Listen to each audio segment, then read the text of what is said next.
25 जनवरी को अडानी ग्रुप की कंपनियों के बारे में अमेरिका की हिंडनबर्ग कंपनी ने एक रिपोर्ट जारी की।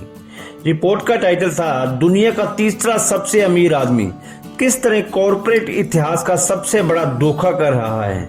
इस रिपोर्ट के सामने आते ही दो बातें हुई। अडानी के शेयरों की कीमत करीब 10 लाख करोड़ रुपए गिर गई। गौतम अडानी दुनिया के अमीरों की लिस्ट से तीसरे से 21वें स्थान पर पहुंच गए। ऐसे में अब हर किसी के मन में ये सवाल उठ रहा है कि ये हिंडनबर्ग है क्या, ये कंपनी करती क्या है, इसका मालिक कौन है, ये रिपोर्ट उसने क्यों जारी की। सबसे पहले जानते हैं हिंडनबर्ग कंपनी के बारे में। नाथन एंडरसन नाम का एक शख्स अमेरिका के कनेक्टिकट यूनिवर्सिटी से इंटरनेशनल बिजनेस विषय में ग्रेजुएशन पूरी करता है। इसके बाद वे नौकरी की तलाश करने लगता है।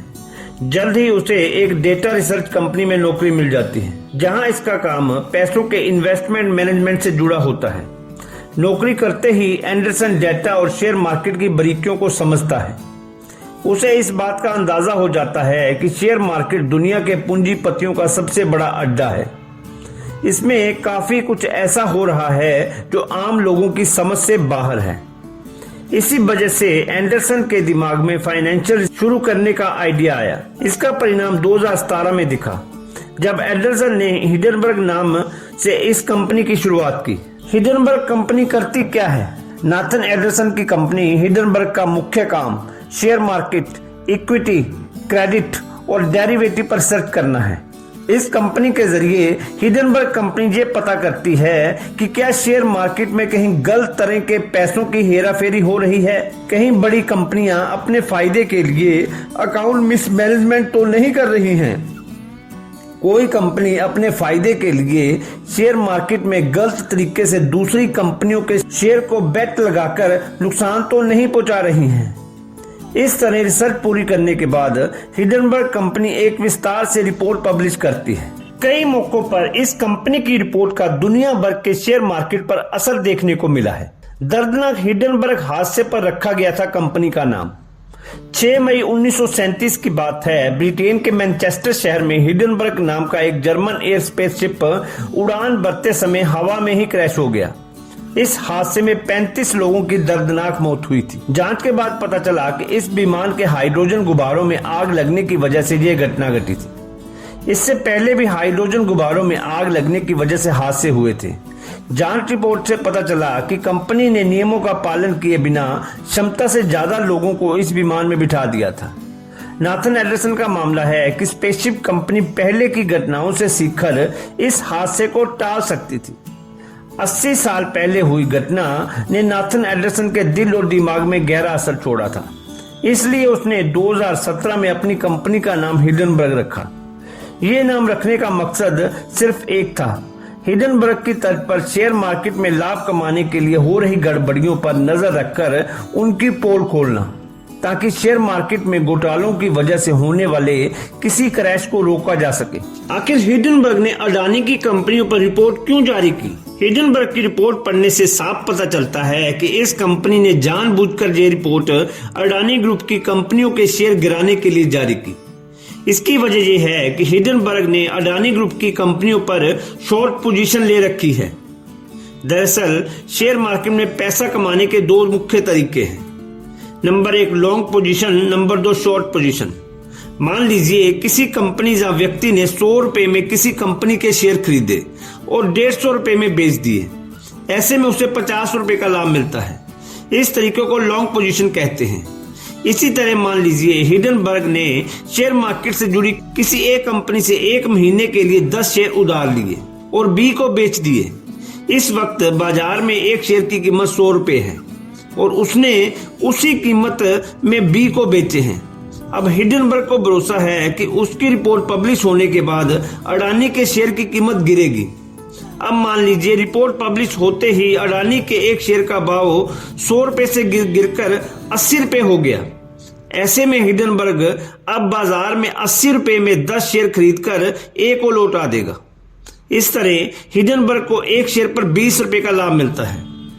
इसे ही शॉर्ट पोजीशन कहते हैं। नाथन एंडरसन की कंपनी ने अडानी ग्रुप की कंपनी में यही शॉर्ट पोजीशन दांव खेला है। इसके लिए उसने अपनी 2 साल की रिसर्च को आधार बनाया है। आखिर हिंडनबर्ग ने अडानी ग्रुप की कंपनियों को लेकर क्या खुलासे किए हैं? हिंडनबर्ग ने अडानी कंपनी को लेकर अपनी रिपोर्ट में 3 बड़े आरोप लगाए हैं, जिसकी वजह से अडानी ग्रुप की कंपनियों के शेयर में गिरावट आई है। पहला आरोप, अडानी ग्रुप की कंपनियों के शेयर की कीमत उसी सेक्टर में बिजनेस करने वाली दूसरी कंपनियों की तुलना में 85% ज्यादा है। दरअसल शेयर की कीमत उस कंपनी को होने वाले मुनाफे से तय होती है। बाजार अनुमान लगाता है कि किसी कंपनी को होने वाले मुनाफे के मुकाबले उस कंपनी के शेयर की कीमत कितनी ज्यादा होगी। इसे प्राइस अर्निंग रेशो कहते हैं। अडानी की कंपनियों का प्राइस अर्निंग रेशो दूसरी कंपनियों से काफी ज्यादा है। दूसरा आरोप, अडानी ग्रुप ने शेयर मार्केट में हेराफेरी करके अपने शेयरों की कीमत बढ़वाई है। अडानी ने मॉरिशस और दूसरे देशों की कंपनियों में पैसे लगाए। उन कंपनियों ने बाद में अडानी ग्रुप की कंपनियों के शेयर खरीदे। इस तरह विदेशी कंपनी के शेयर खरीदने से अडानी की कंपनी में लोगों का भरोसा बढ़ता है। इससे शेयर की मांग बढ़ती है और मांग बढ़ते ही शेयर की कीमत भी बढ़ती है। हिंडनबर्ग रिपोर्ट में कहा गया है कि अडानी के भाई विनोद दुबई में बैठकर यही काम कर रहे हैं। इस रिपोर्ट में विनोद अडानी से जुड़ी 38 कंपनियों का भी जिक्र किया गया है। तीसरा आरोप, अडानी ग्रुप पर 2,20,000 करोड़ से ज्यादा का भारी कर्ज है। रिपोर्ट में कहा गया है कि कंपनियों ने अपनी हैसियत से ज्यादा कर्ज ले रखा है। अडानी ग्रुप की कई कंपनियों ने तो अपने शेयर तक गिरवी रखकर कर्ज लिए हैं। अडानी ने बीते दिनों एसीसी और अंबुजा कंपनी खरीदने के लिए भी कर्ज लिया था। ऐसे में बैंकों के पास वसूलने के लिए अडानी के शेयर के अलावा और कुछ भी नहीं है। आखिर अडानी ग्रुप ने हिंडनबर्ग के आरोपों पर क्या कहा? हिंडनबर्ग की रिपोर्ट सामने आने के बाद अडानी ग्रुप ने भारी नुकसान को देखते हुए अपनी ओर से सफाई दी है। 26 जनवरी को अडानी ग्रुप ने एक स्टेटमेंट जारी कर कहा है कि हिंडनबर्ग रिपोर्ट गलत सूचनाओं और फैक्ट्स के आधार पर तैयार की गई है। इसके जारी होने के बाद हमारे शेयर होल्डर्स और इन्वेस्टर्स के सेंटिमेंट पर गलत असर हुआ है। ऐसे में हिंडनबर्ग के खिलाफ कानूनी कार्रवाई की जाएगी। हिंडनबर्ग पहले भी एक बड़ी कंपनी को कंगाल कर चुका है।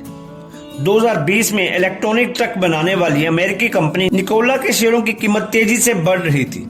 तभी सितंबर महीने में निकोला कंपनी को लेकर हिंडनबर्ग ने एक रिपोर्ट जारी की, जिसके बाद इस कंपनी के शेयर 80% तक टूट गए। अपनी रिपोर्ट में हिंडनबर्ग ने दावा किया कि निकोला ने अपनी कंपनी और गाड़ियों के बारे में निवेशकों को गलत जानकारी दी थी। खबर सामने आते ही अमेरिका के सिक्योरिटी और एक्सचेंज कमीशन ने निकोला के मालिक के खिलाफ फ्रॉड का आपराधिक मुकदमा चलाया था। दोषी साबित होने पर निकोला के मालिक ट्रेवोर मिल्टन को 1,000 करोड़ रुपए से ज्यादा जुर्माना देना पड़ा था। जून 2020 में निकोला कंपनी की वैल्यूएशन 2,77,000 करोड़ रुपए थी, जो कुछ दिनों बाद घटकर 11,000 करोड़ रुपए रह गई थी। अडानी ग्रुप की बात करें तो ये समय अडानी ग्रुप के लिए बहुत ही मुश्किल समय है। एक ओर जहां शेयर मार्केट में हाहाकार मचा है, वहीं दूसरी ओर देश की राजधानी दिल्ली में विपक्ष ने संसद में जमकर हंगामा काटा है। विपक्ष की मांग है कि अडानी ग्रुप का लग रहे आरोपों पर चर्चा होनी चाहिए। जांच के लिए जेपीसी का गठन होना चाहिए। मतलब एक अमेरिकी रिपोर्ट से हिले अडानी साम्राज्य पर अब पॉलिटिक्स शुरू हो गई है। आज पूरी दुनिया की नजरें अडानी ग्रुप पर हैं, चाहे निवेशक हों, चाहे लोन देने वाले बैंक हों, या फिर आम लोग। सबसे पहले आज संसद के अंदर का हाल आपको बताते हैं। कैसे विपक्ष ने अडानी ग्रुप पर अमेरिकी रिपोर्ट को हथियार बनाकर मोदी सरकार पर निशाना साधा। लोकसभा में अडानी अंबानी गूंजा, नतीजा संसद ठप हो गई। बड़ी बात यह है कि अडानी ग्रुप पर हिंडनबर्ग की रिपोर्ट ने पहले ही गौतम अडानी को दुनिया के दूसरे सबसे अमीर आदमी से 16वें पायदान पर धकेल दिया है। एफपीओ के जरिए जुटाई गई रकम को भी अडानी ग्रुप ने वापस करने का फैसला किया है। अब अडानी ग्रुप को लेकर सभी के मन में 2 सवाल हैं। पहला सवाल, हर दिन कमजोर हो रहे अडानी ग्रुप का आगे क्या होगा? दूसरा सवाल, क्या अडानी ग्रुप अपनी ग्रोथ रेट पर वापस लौट पाएगा? शून्य से शिखर तक गौतम अडानी की यात्रा हैरतअंगेज थी, तो अब अडानी ग्रुप के शिखर से नीचे लुढ़कने की यात्रा ने सबको चौंका दिया है। शेयर बाजार में अडानी ग्रुप के शेयर हर दिन नीचे गिर रहे हैं। अडानी ग्रुप पर आई हिडनबर्ग की रिपोर्ट ने अडानी ग्रुप को करीब 10 लाख करोड़ रुपए का घाटा पहुंचा दिया है। अडानी ग्रुप में निवेश करने वालों को भारी नुकसान उठाना पड़ा है। विपक्ष का आरोप है कि LIC से लेकर SBI तक आम लोगों की गाड़ी कमाई मोदी सरकार ने लुटवा दी। तो क्या जैसा विपक्ष आरोप लगा रहा है, क्या हालात वैसे हैं? क्या ग्रामीण इलाकों में सरकारी बैंकों में कैश खत्म हो चुका है? इसमें कितनी राजनीति है और कितनी हकीकत, आपको बताते हैं। सवाल है, LIC की बैलेंस शीट क्या कहती है? अडानी ग्रुप में आई रिपोर्ट के बाद LIC की तरफ से सफाई आई। 31 दिसंबर 2022 के अनुसार इक्विटी और कर्ज के रूप में LIC ने अडानी ग्रुप की कंपनियों में कुल शेयर पूंजी 35,917 करोड़ रुपए है। पिछले कुछ सालों में खरीदी गई इक्विटी का कुल क्रय मूल्य 30,127 है। 27 जनवरी को बाजार बंद होने तक के निवेश का बाजार मूल्य 56,142 करोड़ रुपए था। LIC की कुल संपत्ति 41,66,000 करोड़ रुपए से ज्यादा है। अडानी ग्रुप में निवेश तो 1% से भी कम है। अगर दूसरे बैंकों की निवेश रिपोर्ट देखें तो PNB ने करीब 7,000 करोड़ रुपए और SBI ने अडानी को करीब 21,000 करोड़ रुपए का लोन दे रखा है। अडानी ग्रुप में निवेश और कर्ज को लेकर सामने आ रही रिपोर्ट यही बताती है कि निवेश को लेकर निवेशकों को खतरा तो है, लेकिन ऐसा भी नहीं है कि पूरा पैसा ही डूब रहा है, क्योंकि अडानी ग्रुप के ऊपर जितना कर्ज आज की तारीख में है उससे कहीं ज्यादा संपत्ति अडानी ग्रुप के पास मौजूद है। अब आपको बताते हैं कि कैसे 9 दिन में गौतम अडानी का साम्राज्य हिल गया। 9 दिन में दुनिया के दूसरे सबसे अमीर शख्स रहे गौतम अडानी टॉप 10 की लिस्ट से बाहर हो चुके हैं। उनकी कंपनियों के शेयर जो कुछ अरसे पहले आसमान छू रहे थे, अब गिरते ही जा रहे हैं।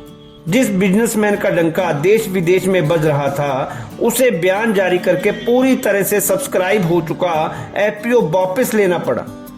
गौतम अडानी पर संकट की कहानी 24 जनवरी से शुरू होती है, जब अमेरिका की short seller research firm Hindenburg Adani पर आरोप लगाती है। लेकिन अडानी सारे आरोपों से इनकार कर रहे हैं। भारत से लेकर पूरी दुनिया में इस वक्त अडानी ग्रुप की चर्चा हो रही है, तो इसके पीछे 7 बड़ी वजह है। पहली, पिछले 9 दिनों में अडानी ग्रुप को 10 लाख करोड़ रुपए के नुकसान का अनुमान है। दूसरी, गौतम अडानी की नेटवर्थ 24 अरब डॉलर गिरकर 64.70 अरब डॉलर रह गई है। तीसरी, दुनिया के अरबपतियों की लिस्ट में गौतम अडानी दूसरे नंबर से 16वें नंबर पर आ गए हैं। चौथी, RBI ने सभी बैंकों से अडानी इंटरप्राइजेज को दिए गए कर्ज की जानकारी मांगी है। पांचवी, अडानी ग्रुप के 10 में से 9 शेयरों में गिरावट दर्ज की गई है। छठी, अडानी ग्रुप ने 20,000 करोड़ के फुल्ली सब्सक्राइब्ड IPO को रद्द कर इन्वेस्टर को पैसा लौटाने की बात कही है। सातवीं, अमेरिकी रिसर्च फर्म हिडनबर्ग की रिपोर्ट से गौतम अडानी को लगा झटका। दुनिया के जाने माने एक्सपर्ट्स मानते हैं कि इतना कर्जा कोई बड़ी बात नहीं है। अडानी ने हिडनबर्ग की रिपोर्ट को सिरे से खारिज किया और कहा कि कंपनी इसके खिलाफ कानूनी कार्रवाई करेगी। लेकिन जवाब में हिडनबर्ग ने कहा है कि वो अपनी रिपोर्ट पर कायम है और कानूनी कार्रवाई का स्वागत करेगा। फाइनेंस एक्सपर्ट कहते हैं कि मुझे इसमें कोई धांधली नजर नहीं आती है। अडानी के पास 80,000 करोड़ रुपए का बैंक लोन है। कंपनी पर कर्ज 2 लाख करोड़ के आसपास है। ये आम बात है। अडानी ग्रुप पर हिडनबर्ग की रिपोर्ट को लेकर संसद में भी हंगामा हुआ। उधर RBI यानी रिजर्व बैंक ऑफ इंडिया ने सभी बैंकों से अडानी इंटरप्राइजेज लिमिटेड को दिए गए कर्ज की जानकारी मांगी है। इससे पहले अडानी ग्रुप ने 20,000 करोड़ रुपए के फुल्ली सब्सक्राइब्ड IPO को रद्द कर इन्वेस्टर्स को पैसा लौटाने की बात कही। इस गिरावट को ही IPO वापस लेने की बड़ी वजह माना जा रहा है। लेकिन गौतम अडानी ने IPO रद्द करने के बाद एक वीडियो मैसेज दिया। इसमें इन्वेस्टर्स का शुक्रिया अदा किया। अडानी ने कहा कि पिछले हफ्ते स्टॉक में हुए उतार चढ़ाव के बावजूद कंपनी के बिजनेस और उसके मैनेजमेंट में आपका भरोसा हमारे लिए आश्वासन देने वाला है। आइए आपको बताते हैं कि FPO क्या होता है। FPO यानी फॉलो ऑन पब्लिक ऑफर। ये कंपनी के लिए पैसा जुटाने का एक तरीका है। जो कंपनी पहले से शेयर मार्केट में लिस्टेड होती है वो निवेशकों के लिए नए शेयर ऑफर करती है। ये शेयर बाजार में मौजूद शेयरों से अलग होते हैं। ज्यादातर ये शेयर प्रमोटर जारी करते हैं। एफपीओ का इस्तेमाल कंपनी के इक्विटी बेस में बदलाव करने के लिए होता है। गौतम अडानी ने जुलाई 2022 में माइक्रोसॉफ्ट के प्रमुख बिल गेट्स को पछाड़ दिया था। पिछले साल फरवरी में गौतम अडानी ने रिलायंस समूह के प्रमुख मुकेश अंबानी को पीछे छोड़ दिया था। अडानी इसके साथ ही भारत और एशिया के सबसे रईस बन गए थे। अप्रैल 2022 में अडानी की नेटवर्थ पहली बार $100 अरब के पार पहुंच गई थी। लेकिन विवादों के बीच मुकेश अंबानी अडानी से एक बार फिर आगे चले गए हैं। अंबानी मौजूदा समय में दुनिया के 10वें सबसे अमीर व्यक्ति हैं और गौतम अडानी 16वें नंबर पर है। आइए जानते हैं गौतम अडानी के आरंभिक जीवन के बारे में। गौतम अडानी का जन्म गुजरात के अहमदाबाद के एक सामान्य परिवार में हुआ था। गौतम के पिता शांतिलाल और माता का नाम शांताबेन था। उनके पिता कपड़ों का छोटा मोटा व्यापार करते थे। कहा जाता है गौतम अपने माता पिता और भाइयों के साथ एक छोटे से चौल में रहते थे। गौतम अडानी के 7 भाई बहन हैं।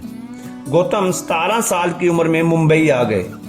यहाँ उन्होंने हीरा व्यापारी महिंद्रा ब्रदर के जहाँ 2 साल तक काम किया। देखते ही देखते गौतम अडानी दुनिया में अरबपतियों की लिस्ट में दूसरे नंबर पर पहुंच गए।